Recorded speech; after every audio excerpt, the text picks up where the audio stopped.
வணக்கம் அன்பு நண்பர்களே, அனைவருக்கும் இனிய வணக்கம். இன்றைக்கி நம்ம இந்த ஒரு வீடியோவில் எதை பற்றி பார்க்க போகிறோம் அப்படின்னு பார்த்தீங்கன்னா, தமிழக அரசு போக்குவரத்து கழகங்களில் வந்திருக்க மிக மிக முக்கியமான தகவல்களை இந்த ஒரு வீடியோவின் வாயிலாக நாம் இப்பொழுது பார்க்கலாம். மக்களே, நீங்கள் நம்முடைய சேனலை முதல் முறையாக பார்க்குறீங்க அப்படின்னா மறக்காமல் ஒரு சப்ஸ்கிரைப் அண்ட் பெல்லை கிளிக் பண்ணி வச்சுக்கோங்க. வாங்க வீடியோக்குள்ளே போகலாம். தமிழக அரசு போக்குவரத்து கழகங்களில் காலி பணியிடங்களுடைய எண்ணிக்கையை எப்பொழுது நிறைவேற்றுவாங்க?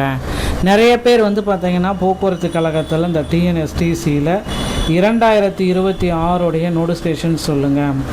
டிஎன்எஸ்டிசியில் 2025 ஓகேங்களா.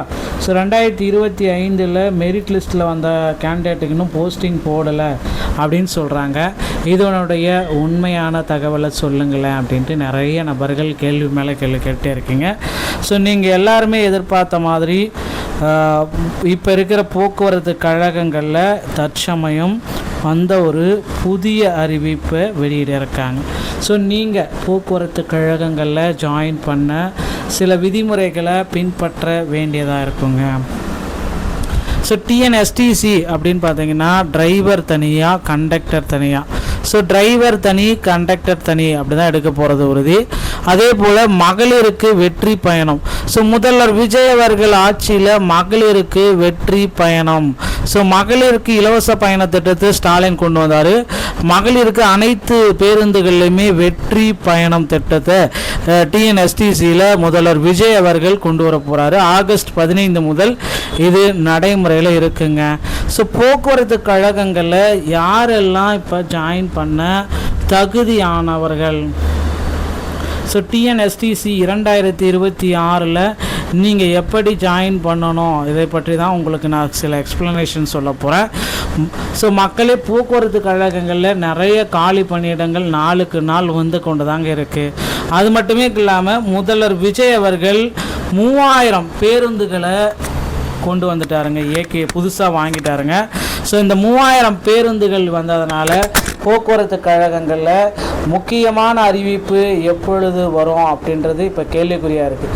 ஸோ விரைவில் இந்த போக்குவரத்து கழகங்களில் காலி பணியிடங்களுடைய அறிவிப்பு 3000 பேருந்துகளுக்கு ஏற்றாற் போல் டிரைவர் தனியாக, கண்டக்டர் தனியாக எடுக்கணும் அப்படின்ற மாதிரி கோரிக்கைகள் வச்சிட்ருக்காங்க.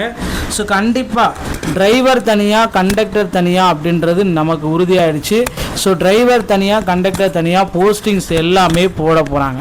ஸோ கண்டிப்பாக இதற்குண்டான அப்டேட் பார்த்தீங்கன்னா இந்த வாரங்கள், இந்த ஜூலை இறுதி இல்லைன்னா ஆகஸ்ட் முதல் வாரத்தில் டிஎன்எஸ்டிசியில் டிரைவர் தனி, கண்டக்டர் தனியாக நமக்கு நோட்டிஃபிகேஷன் வரும். டிரைவர் ஒரு 20,000 பேரும், கண்டக்டர் ஒரு 8,000 பேரும். ஸோ 28,000 நபர்களை போக்குவரத்து கழகங்களில் எடுக்க போகிறதா தகவல் வந்திருக்கு.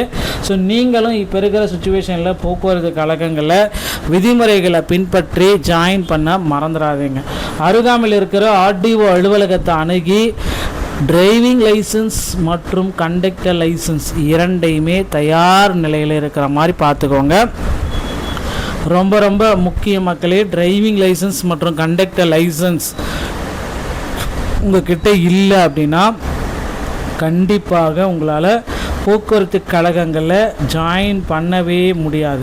இது ரெண்டுமே ரொம்ப ரொம்ப ஒரு முக்கியமான விஷயங்களில் ரொம்ப முக்கியம். ஸோ அதனால் driving licence, conductor licence. Driving licence வாங்குவது எளிது மக்களே, ஆனால் கண்டக்டர் லைசன்ஸ் தமிழ்நாடு திறன் மேம்பாட்டு கழகங்கள் வாயிலாக மட்டும்தான் இந்த கண்டக்டர் லைசன்ஸு உங்களுக்கு ப்ரொவைட் பண்ணுறாங்க. அதனால் தமிழ்நாடு திறன் மேம்பாட்டு கழகத்தை அணுகி கண்டக்டர் லைசன்ஸ் ஃபஸ்ட் எய்ட் சான்றிதழை வாங்கிக்கோங்க.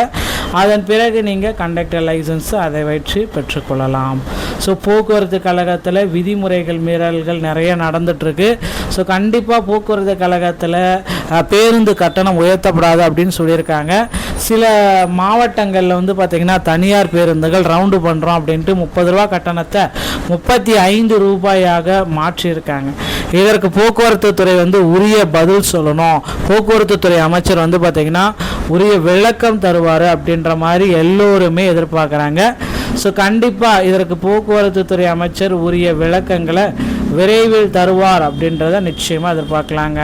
ஸோ நீங்கள் போக்குவரத்து கழகத்தில் இப்போ இருக்கிற டைம் விட்டால் ஜாயின் பண்ண முடியாது.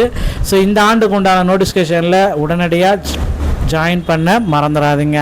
ஸோ வீடியோ பதிவு உங்களுக்கு பிடிச்சிருச்சு அப்படின்னா நீங்கள் நம்முடைய சேனலோடு இணைந்திருங்கள். மீண்டும் ஒரு நல்ல தகவலோடு நான் உங்களை சந்திக்கிறேன். நன்றி, வணக்கம்.